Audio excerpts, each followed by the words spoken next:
Hi అండి, అందరికీ నమస్తే. Welcome back to my channel Telangana వంటలు బీబీకే.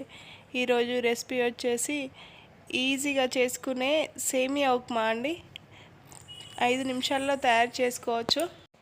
తయారీ విధానం ఇక్కడ వేసుకున్న క్లిప్ మిస్ అయిందండి. ఇప్పుడు ఒక ప్యాన్ తీసుకొని అందులో కొంచెం ఆయిల్ వేసుకోండి.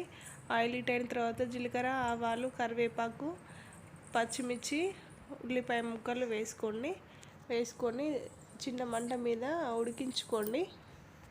ఇవి ఆయిల్లో ఫ్రై అయిన తర్వాత ఒక చిన్న టమాటాను చిన్న ముక్కలుగా కోసి వేసుకోండి. అవి కొంచెం ఉడికించుకోండి. ఇవి ఉడికిన తర్వాత ఒక కప్పు సేమియా తీసుకున్నానండి నేను. అదే కప్పుతోని 3 కప్పుల వాటర్ పోసుకోండి. ఇలా మనం పోసుకున్న వాటరు మరుగుతున్నప్పుడు దానికి రుచికి సరిపడా సాల్ట్ వేసుకోండి. ఇప్పుడు ఈ వాటర్ అన్నిటిని మరిగించుకోండి. ఇలా మరుగుతున్న సేమియాని అందులో వేసుకొని కలుపుకోండి. ఇలా ఒక 3-4 నిమిషాలు కలుపుకొని ఉడికించుకున్నారంటే సేమియా రెడీ అయినట్టే. కొంచెం లాస్ట్కి కొత్తిమీర వేసుకొని గ్యాస్ ఆఫ్ చేసుకోండి. ఇలా సర్వ్ చేసుకోండి, చాలా బాగుంటుంది.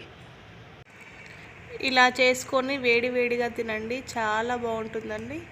ఓకే అండి, థ్యాంక్ యూ. ఈ వీడియో కనుక మీకు నచ్చినట్టయితే ఒక లైక్ చేయండి, షేర్ చేయండి, సబ్స్క్రైబ్ చేసుకోండి.